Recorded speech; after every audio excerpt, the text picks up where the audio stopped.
The whole auction yard laughed when CEO Evelyn Carter pointed at 5 wrecked prototypes rotting in the rain and announced that Mason Reed, a broke single father, deserved nothing better than $500 of scrap metal. Mason said nothing. He signed the papers, towed each car back to his rundown garage, and spent 6 silent months turning them into something the entire electric vehicle industry would soon be desperate to claim. 6 months later, that same Evelyn Carter stood trembling on his doorstep, holding a $500 million contract, begging to buy back the cars she had mocked. If you want to see how Mason turned humiliation into a $500 million empire, watch until the end. The rain came down hard over the salvage auction lot on the edge of Detroit, drumming against sheets of corrugated metal and pooling in oily puddles across the cracked concrete. 5 electric prototypes sat beneath a row of sagging tarps, each one tagged with a single phrase that read no remaining functional value. The paint on their hoods had blistered, their control panels were dark, and rust had already begun creeping along the exposed seams where the rain had been getting in for weeks. Mason Reed arrived on foot, wearing a faded mechanic jacket and boots that had been resoled more times than he could remember. He carried a worn notebook filled with technical sketches, the kind of notebook a man keeps when he has spent his whole life solving problems other people walk away from. He did not look like an investor.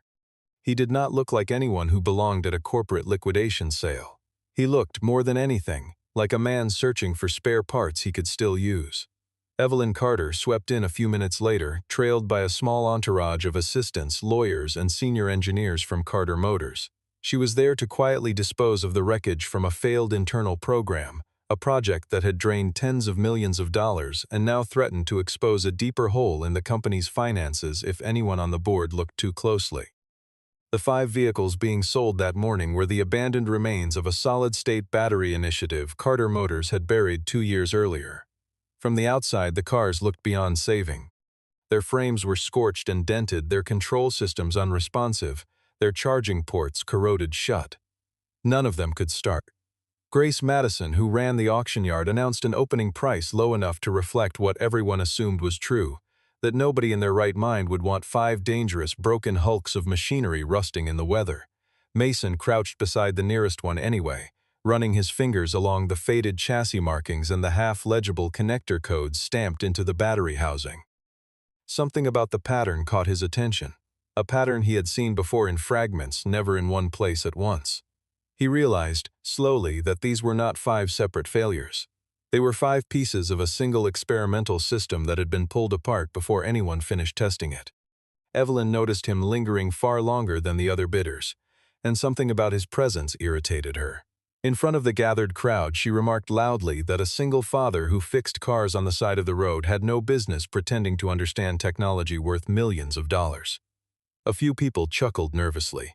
Connor Hayes, her head of engineering, added his own jab, saying that if the 5 vehicles still held any value, Carter Motors would never have thrown them out here in the first place. Evelyn pressed the insult further, turning it into a performance for the small crowd. She gestured at the 5 wrecks and announced, almost gleefully, that she would let the broken father have all 5 broken cars for $500, since clearly nothing else in his life had worked out either. The crowd laughed harder this time. A couple of people lifted their phones to record it. Mason stayed perfectly still, his eyes fixed on the 5 vehicles as though he were seeing something none of them could.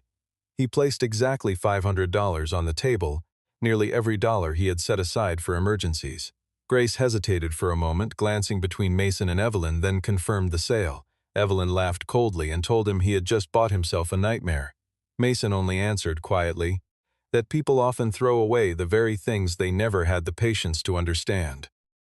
The section closed with Mason towing the first wrecked car out of the lot through the falling rain, Evelyn's laughter still echoing somewhere behind him, while ahead of him sat an opportunity nobody else in that yard had been able to see. Mason hauled the 5 wrecked cars back to a small garage tucked inside an aging industrial block, the kind of place with a leaking roof and dim overhead lights, where every tool still hung in exactly the spot he had assigned it years earlier. He lived simply, working long hours that bled into each other, pausing only to call and check on his young son, who was staying with a relative for a few days while Mason buried himself in the work ahead. He began stripping down each vehicle one at a time, and what he found inside surprised even him. Each car had retained a different piece of the original system. One held an experimental battery cell array, another carried an advanced cooling unit. A third held a torque control module, a fourth an unusual thermal frame, and the fifth carried locked software that nobody at Carter Motors had ever finished writing.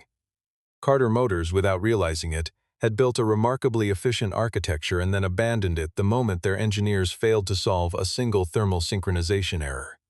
Mason found the faint signature of a former engineer buried inside the firmware, a name he didn't recognize but a level of thinking he respected immediately.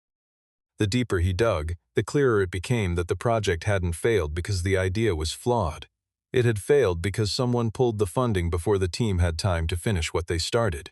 He didn't simply repair the cars. He began redesigning the logic that connected all 5 systems, rebuilding the way they communicated with one another, slowly assembling an entirely new central controller from the fragments left behind. He thought back to his own early years as a contract engineer specializing in industrial battery recovery, work he had left behind once his wife walked away and he became the only parent left to raise their son, trading a research career for a small garage that could keep food on the table. Lucas Bennett, an intellectual property lawyer who had once helped Mason through a minor dispute, stopped by one evening and warned him to examine the ownership paperwork carefully. If this technology turned out to be valuable, Lucas said, a company like Carter Motors would eventually try to take it back. Mason handed him the auction receipt, and Lucas studied it line by line. The receipt stated plainly that the 5 vehicles were sold as is, including all physical components, any internal data still stored on their systems, and full commercial restoration rights, provided nothing infringed on patents the company had already filed.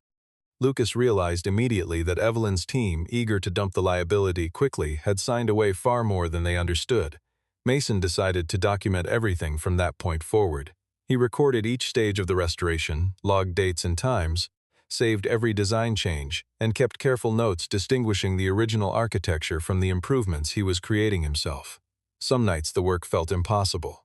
Wiring diagrams refused to make sense, components failed without warning, and the cold air inside the garage seemed to seep straight into his bones. Mason kept a thermos of black coffee beside the workbench and a small radio tuned low in the background, the only company he allowed himself during those long stretches when sleep felt like a luxury he couldn't spare. He began sketching an entirely new wiring schematic on butcher paper taped across the back wall, marking each connection point with a different colored pen so he could trace the logic at a glance. Slowly the wall filled with lines and notes until it resembled less a garage and more the command center of a research lab nobody had given him permission to build. There were moments of doubt, too. He wondered whether he was chasing something real or simply refusing to admit defeat out of stubbornness. But each time he traced the architecture back to its source, the pattern held together too cleanly to be coincidence. Somebody brilliant had designed this system once, and somebody equally foolish had walked away from it before it had the chance to prove itself. The section closed on Mason powering up a single battery module for the first time. A faint blue glow filled the dim garage. Standing there in the quiet, he understood that the $500 he had spent that morning had just become something capable of changing the entire direction of his life. Across the city, inside the glass towers of Carter Motors, Evelyn walked into a boardroom full of restless board members and impatient investors. Her company was in trouble. The new electric flagship set to launch in a matter of months was suffering from severe battery overheating, a shorter driving range than every major competitor, rising production costs, and a press corps that had begun sniffing around for a bigger story. Connor Hayes reported that his engineering team needed another 18 months and hundreds of millions more to solve the overheating problem. Evelyn's frustration boiled beneath her composed exterior, because the company no longer had that kind of time to spare. Samuel Brooks, one of the firm's largest investors, warned bluntly that if Carter Motors could not demonstrate a stable working prototype within 6 months, he would pull his funding entirely. Evelyn maintained her usual icy composure in front of the room, insisting she would not allow her family's company to collapse under her leadership. But alone in her office afterwards, staring at an old photograph of her late father, the weight of everything pressed down on her in a way she rarely allowed anyone to witness. Her mother, Amelia Carter, a founding shareholder who had stepped back from daily operations years earlier, gently reminded her that arrogance could never substitute for real competence. Evelyn brushed the remark aside, convinced her mother had simply grown too soft for the realities of running a modern company. Meanwhile, a junior engineer forwarded Connor a video circulating quietly within mechanical engineering circles, showing a man in a rundown garage successfully powering up a prototype battery cell that Carter Motors had thrown away months earlier. Connor recognized Mason instantly and felt a jolt of panic, because he knew those 5 vehicles might still contain internal data the company had never properly wiped. Rather than report the discovery honestly to Evelyn, Connor buried it. He had been the one who originally pushed to cancel the project, and he had no intention of letting his earlier judgment be exposed as the mistake it truly was. He quietly arranged for someone to monitor Mason's garage, hoping to learn exactly how far the restoration had progressed before anyone else found out. Evelyn remained completely unaware that the man she had publicly humiliated weeks earlier might be holding the very piece her company desperately needed. She continued pushing her existing engineering team harder, convinced the solution had to come from inside the building she controlled. Evelyn's office sat on the top floor of the headquarters tower, all glass and steel, overlooking a skyline that had once made her feel invincible. Lately, it only reminded her how far there was to fall. She kept a framed photograph of her father on the corner of her desk, a man who had built the company from a single assembly line decades earlier, and she found herself glancing at it more often than she liked to admit. Connor, for his part, moved through the building with the practiced calm of a man hiding something far larger than a missed deadline. He reviewed old project files late at night, quietly deleting anything that might tie his name too closely to the decision that had buried the solid-state program in the first place. He told himself he was protecting the company. In truth, he was protecting himself. The section closed on a stark contrast. Inside a laboratory worth hundreds of millions of dollars, Evelyn's engineers still could not solve the overheating failure. Inside a quiet garage on the other side of the city, Mason had already gotten his first prototype running steady and silent, with no fanfare at all. Mason realized that if he combined the data scattered across all 5 vehicles, he could reconstruct the original design map for the entire abandoned program. The foundational blueprint was still flawed, which meant he would have to write an entirely new thermal coordination system from scratch, rather than relying on what Carter Motors had left behind. He worked with an almost obsessive discipline, repairing customer vehicles during the day to keep money coming in, then disappearing into prototype restoration once night fell. The strain of running a household alone surfaced only briefly, a passing reminder of the stakes riding on every late hour he spent hunched over wiring diagrams, never lingering long enough to pull focus away from the larger story unfolding around him. Grace Madison, curious about what had become of the wreckage she'd sold him, stopped by the garage one afternoon and was stunned to see the chaos transformed into something resembling a genuine research operation. Mason asked if she would be willing to testify, if it ever came to that, about the condition of the cars at the time of sale, the insults Evelyn had hurled across the auction floor, and the transfer paperwork that followed. Grace agreed without hesitation, having found Evelyn's cruelty that day far crueler than the moment called for. Lucas began preparing the legal groundwork in earnest, encouraging Mason to formally name the new control system Reed Thermal Sync, a technology developed entirely after the vehicles changed hands and therefore entirely his to claim. Mason tested the first reassembled vehicle inside an abandoned industrial yard nearby. The car shook violently on its first attempt, the battery temperature spiked dangerously, and he barely managed to cut power before things turned disastrous. The failure left him nearly out of money, forcing him to sell off several old tools just to afford the replacement parts he needed to keep going. During a long, rain-soaked night, Mason finally traced the real problem. It wasn't the battery chemistry at all. It was the way the software prioritized raw power output the moment the driver accelerated. He rewrote the underlying algorithm so the system distributed load intelligently, instead of forcing maximum performance no matter the cost. The second attempt ran clean. The car held steady, the range exceeded every internal estimate he'd calculated, and the cooling system performed more smoothly than anything Carter Motors had ever managed with their original design. Mason didn't celebrate loudly. He simply sat behind the wheel, breathing out slowly, fully aware that he had just built something the giant research labs around him had quietly given up on. Lucas advised him to formally incorporate, both to protect the intellectual property and to give the work a name of its own. Mason chose to call it Reed Motion Labs. The section closed with Mason laying all 5 keys across his workbench beside the legal paperwork and the new technical blueprints. What had started as $500 worth of scrap had become the foundation of something real. Connor arrived at Mason's garage quietly, posing as a representative of Carter Motors with an offer to buy back all 5 vehicles for $50,000, framing it as an unusually generous gesture toward a man who simply fixed cars for a living. Mason declined politely, explaining that the true value of what he'd built couldn't be measured in a few tens of thousands of dollars. Connor shifted his tone, threatening that Carter Motors could pursue legal action if Mason continued using what he called the company's proprietary technology. Mason calmly produced the auction documents and reminded him that every page had already been reviewed by legal counsel. Connor left angry but unable to act immediately, which only pushed him towards something far more reckless. He arranged for someone to break into the garage that night and steal the hard drive containing Mason's research. Mason had anticipated exactly this. He had spread his data across several secure locations, installed cameras throughout the garage, and locked down his main systems. The intruder walked away with nothing more than a decoy drive filled with worthless old files. Lucas used the break-in footage as evidence but cautioned Mason against making it public right away. They needed to understand who was really behind it and why a company as large as Carter Motors seemed so afraid of a single restored prototype. Connor returned to headquarters and lied to Evelyn, claiming Mason was illegally withholding research property that belonged to the company. He pushed her hard, urging her to authorize aggressive legal action immediately.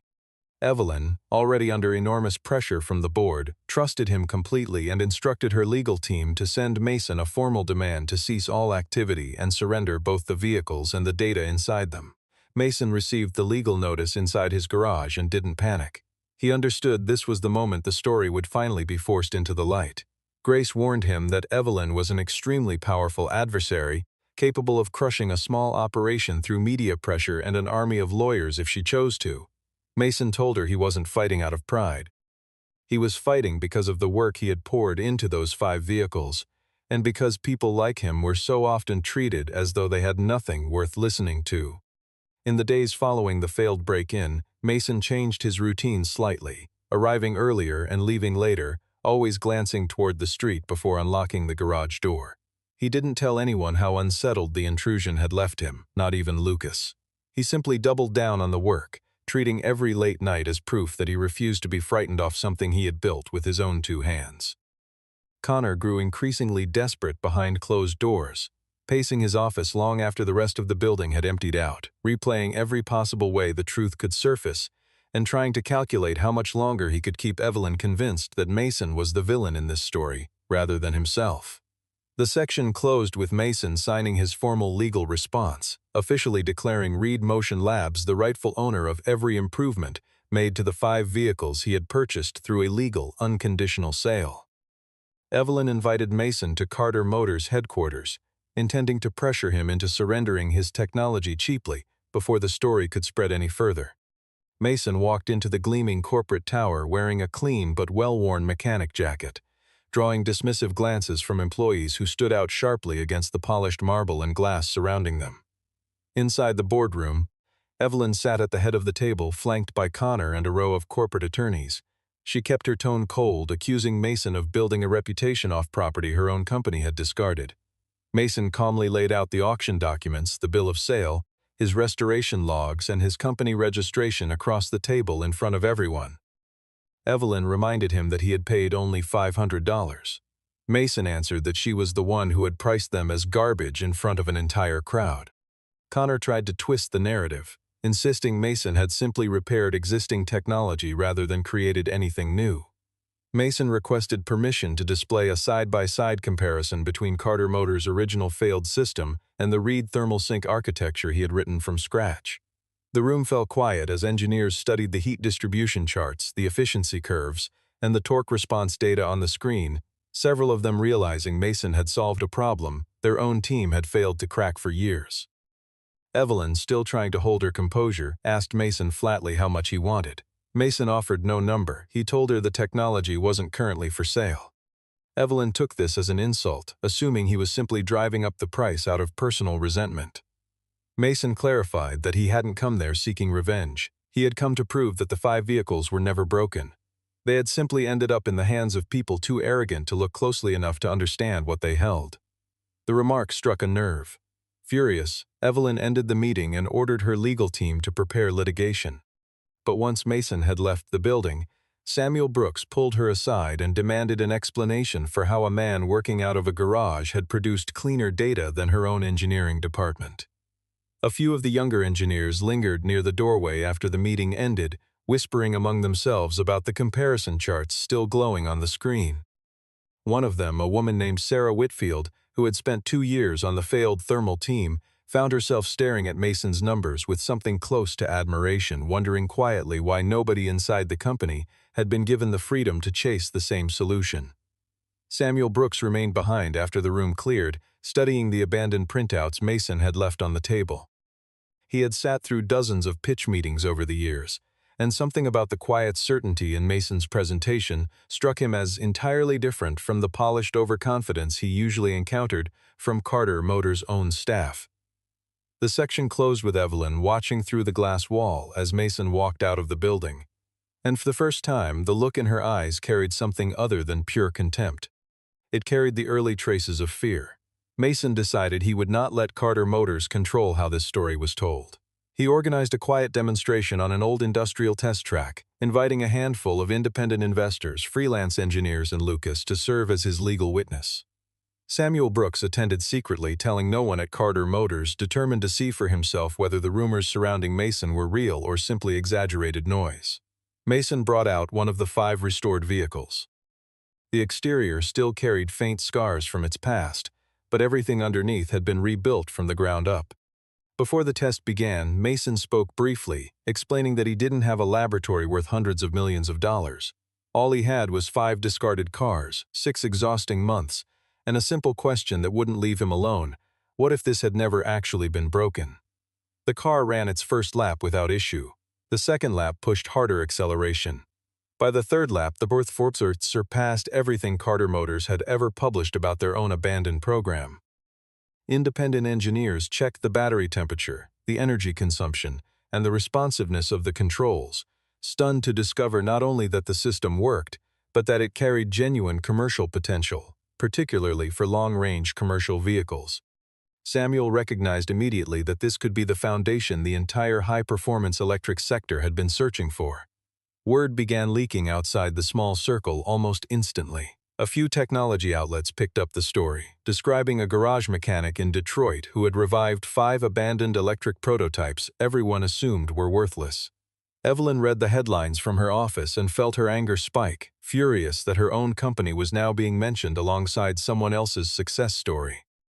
Carter Motors' stock wavered and investors began asking pointed questions she wasn't ready to answer. Connor's panic deepened. If Mason's profile kept growing, his original decision to kill the project would eventually be exposed.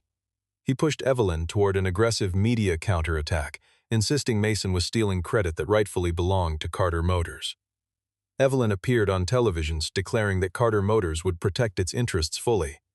But when a reporter asked why the company had sold 5 supposedly valuable vehicles for only $500 if they mattered so much, she struggled to give a complete answer.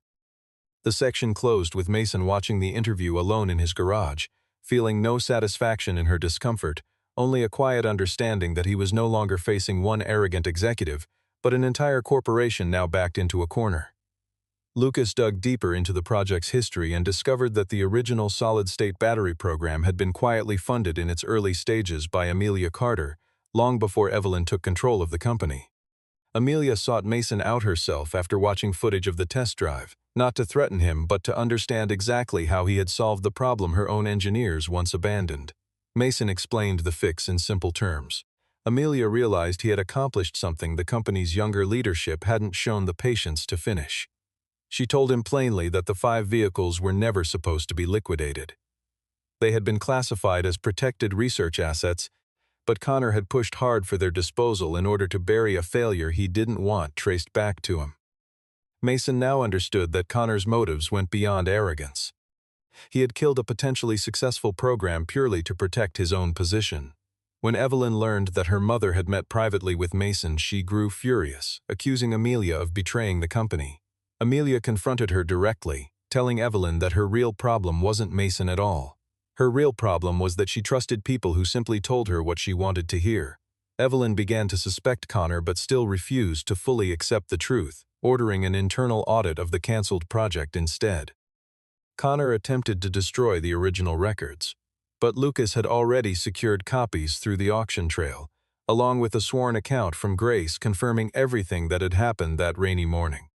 Grace testified that Evelyn had publicly mocked Mason, personally priced the 5 vehicles as worthless scrap, and signed an unconditional sale without any clause allowing the company to reclaim them later. Samuel Brooks demanded an emergency meeting between Carter Motors and Reed Motion Labs, warning Evelyn that if she still wanted to save her company, she needed an honest conversation, not another round of threats. Amelia spoke slowly, choosing her words with the care of someone who had spent decades watching companies rise and fall on decisions made too quickly. She told Mason that her late husband had always believed the best engineering came from people who had nothing handed to them, people who learned to solve problems because failure simply wasn't an option they could afford. Listening to her, Mason understood that the woman sitting across from him had spent years quietly mourning the version of Carter Motors her husband had originally built. Back at headquarters, the audit team uncovered email after email showing Connor downplaying early test results, burying promising data beneath vague language designed to make the project look hopeless long before it actually was. Evelyn read through each message twice, her anger growing with every line, not just at Connor, but at herself for never once questioning his version of events. The section closed with Evelyn sitting alone, reading the completed audit report. Connor had been wrong, Mason had been right, and she herself was the one who had handed a $500 million opportunity to the very man she had once humiliated. The launch deadline for Carter Motors' new flagship vehicle was closing in fast. Evelyn still insisted on relying solely on her existing engineering team rather than turning to Mason for help. During an internal demonstration in front of nervous investors, the new prototype overheated within minutes of acceleration. The system shut itself down automatically, smoke curled from the rear panel, and the entire control room fell into stunned silence. Samuel Brooks stood up and walked out of the testing facility, telling Evelyn he had seen more than enough. Without an immediate solution, he warned his investment would be frozen indefinitely. Carter Motors stock dropped sharply the following morning, and several outlets called it the most expensive failure of Evelyn Carter's career. Connor tried to shift blame onto his junior engineers, but Evelyn already had the evidence she needed. She fired him on the spot once she confirmed he had hidden critical data, mishandled the liquidation of protected assets, and orchestrated the break-in at Mason's garage. Firing Connor solved nothing on its own. Evelyn now had to face the uncomfortable truth that the only real solution sat in the hands of a man she had once mocked publicly. Pride held her back. Amelia reminded her that an apology wouldn't weaken her as a leader, it would only prove she still had the honesty required to lead at all. Evelyn found herself replaying the memory of that rainy auction morning, the way she had laughed while the crowd jeered at Mason. For the first time, real shame settled over her. Meanwhile, Mason had begun receiving offers from other major manufacturers. One international company offered $300 million for exclusive rights to Reed Thermal Sink.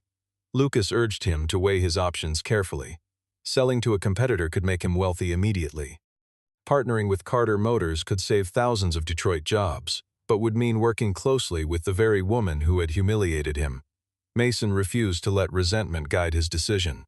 Whatever deal he eventually accepted, he insisted it had to protect his creative rights, the people working the factory floor, and the long-term future of the technology itself. The factory floor itself grew tense in the days following the failed demonstration. Workers traded nervous glances near the assembly line, aware that layoffs were no longer a distant possibility but a looming certainty if the company couldn't stabilize its next launch. Word had spread that the garage mechanic from the news clips might hold the answer, and more than a few employees found themselves quietly hoping Evelyn would swallow her pride before it was too late. Lucas spent that week drafting multiple versions of a potential agreement, trying to anticipate every angle Carter Motors might attempt once negotiations began in earnest. He warned Mason that powerful companies rarely surrendered control gracefully, and that whatever deal eventually formed would need ironclad language protecting both the technology and the people who depended on it. The section closed with Evelyn driving alone to Mason's garage, no lawyers, no security, just a new proposal in her hands and an exhausted, sleepless look on her face. Evelyn stood outside Mason's old garage in the early morning light. There was no boardroom now, no team of assistants trailing behind her, just exhaustion written plainly across her face, more honest than anyone had seen her in months. Mason opened the door without surprise. He had known this moment was coming, but he had no interest in turning it into a cheap moment of revenge. Evelyn looked past him and saw the 5 vehicles she had once called garbage, now arranged neatly inside, each one playing a distinct role within the research system Reed Motion Labs had built around them. She offered her first apology, stiff at first, then slowly more honest. She admitted she had humiliated him because of how he looked, because she had assumed power and understanding were the same thing. Mason didn't rush to forgive her. He told her plainly that what hurt wasn't the $500. It was the way she had convinced an entire crowd that a man like him couldn't possibly have any value at all. Evelyn placed a new contract on the workbench between them. Carter Motors was offering $500 million, combining cash, equity, and a technical leadership role for Mason in exchange for commercial rights to the 5 vehicles, the integrated system, and Reed Thermal Sync itself. Mason read through it carefully with Lucas beside him. Buried within the language were terms that still favored Carter Motors heavily, slowly allowing the company to push Reed Motion Labs out of future production decisions. Mason refused to sign. Evelyn looked stunned, certain that no one in his position would ever turn down a number that large. Mason told her that a large number didn't automatically mean a fair one. He wasn't willing to trade away the soul of what he had built simply to make the figure look impressive on paper. Evelyn's composure finally cracked. She admitted that without Mason's technology, Carter Motors would lose its factory, its workers would lose their jobs, and her family's legacy would collapse entirely. Mason laid out his own conditions instead. Reed Motion Labs would retain ownership of the core technology. Carter Motors would receive a defined licensing period for production. Mason would hold the position of technical director over the project. Connor and everyone connected to the theft attempt would face a full investigation. A portion of the profits would fund a training program for young mechanics and engineers coming from working-class backgrounds, and the Detroit factory would remain open throughout the entire restructuring process. Evelyn was overwhelmed at first, but slowly understood that Mason wasn't trying to humiliate her in return. He was building something designed to last far longer than a single transaction. Amelia and Samuel joined the negotiations soon after. Samuel backed Mason's conditions completely, recognizing that they protected both the technology and the company's ability to actually manufacture anything with it. Evelyn eventually agreed. She signed the new framework not as someone handing down a favor, but as someone who had finally learned what humility actually cost and what it could still buy back. The section closed with Evelyn looking at the 5 vehicles one last time, murmuring quietly that she had once sold them for $500. Mason answered that she hadn't sold the cars. She had sold away something she never believed in, while he had simply bought back the chance she had thrown away without realizing it. 6 weeks later, Carter Motors and Reed Motion Labs held the unveiling of their new prototype at the Detroit factory itself, rather than some polished downtown hotel. Mason wanted the people who actually built things, the engineers and the factory workers, to be present for this moment, not just executives and cameras. Evelyn stepped onto the stage in front of the assembled press. This time, she didn't take the credit for herself. She openly admitted that Carter Motors had once dismissed a vital piece of technology, and that Mason Reed was the one who saw value where her own company had seen nothing but waste. The room went completely silent as Evelyn described the morning she had sold 5 vehicles for $500. She didn't soften the story or hide her own role in it. She told it exactly as it happened. Mason stood beside the new prototype, dressed simply in a clean Reed Motion Labs work jacket rather than anything flashy. The image suited him, calm, modest, and unmistakably certain of what he had built. The prototype ran its demonstration in front of the press, exceeding every performance expectation. The battery held steady, the cooling system performed flawlessly, and the driving range stunned everyone watching. Samuel Brooks announced he would continue his investment and was launching an additional fund to support manufacturing expansion right there in Detroit. Carter Motors stock began recovering, though the emotional center of the moment had little to do with money. It had everything to do with factory workers who had feared losing their jobs only weeks earlier, now standing on the floor watching their future stabilize. Grace Madison attended the unveiling as a guest.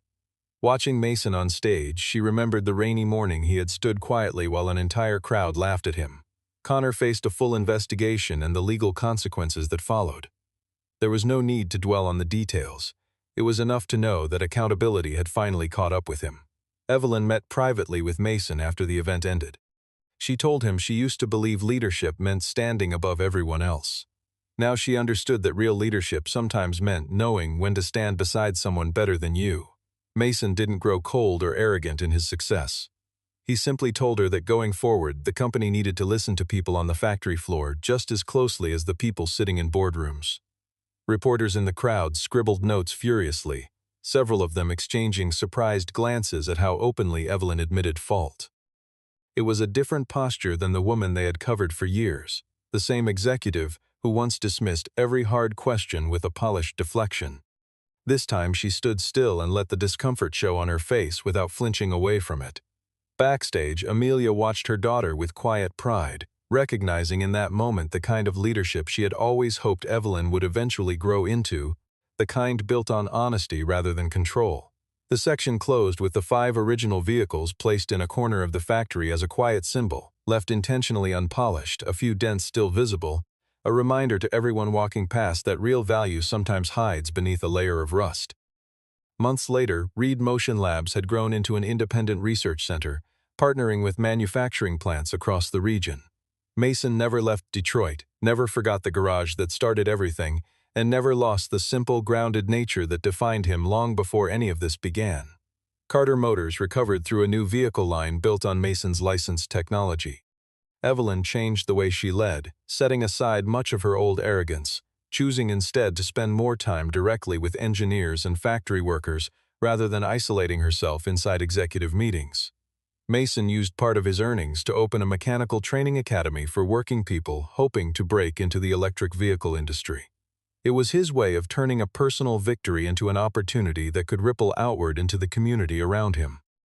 His son appeared only briefly near the end of the story, a small model car resting on the corner of Mason's desk as a quiet reminder of why he had never allowed himself to give up. Evelyn visited the old garage one afternoon, where Mason still kept the original $500 receipt framed on the wall. It wasn't there to boast. It was there to remind him that people could misjudge his worth, but they never had the power to decide what his worth actually was. Evelyn asked if he had ever wanted to tear the receipt apart. Mason said no, because it reminded him that other people might price him wrong, but they could never actually take away what he was really worth. The two of them didn't rush into anything more than mutual respect and a growing trust, leaving room for whatever might develop naturally between them later on. Word of the academy spread quietly through working-class neighborhoods across the city, drawing in young people who had never imagined a path into advanced engineering simply because nobody had ever offered them one. Mason taught a handful of evening classes himself, standing at the front of a small classroom built inside the same industrial block where his garage still stood, reminding his students more than once that the most important tool in the room was patience, not talent. Grace stopped by occasionally just to see how the place had grown, often bringing along someone new from the auction world curious to meet the man behind the story everyone still talked about. Lucas remained close as well, no longer just a lawyer but something closer to a trusted friend who had stood beside Mason through every difficult turn. The final image showed Mason standing inside the factory, looking at the 5 vehicles that had once been thrown away, now serving as the foundation of something far larger than either of them had expected. Machinery hummed steadily around him. Workers moved back along the production line and daylight spilled through the high windows overhead.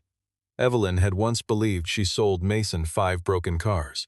In truth, she had sold away the most expensive lesson of her life for $500, and it took $500 million just to earn the chance to learn it all over again.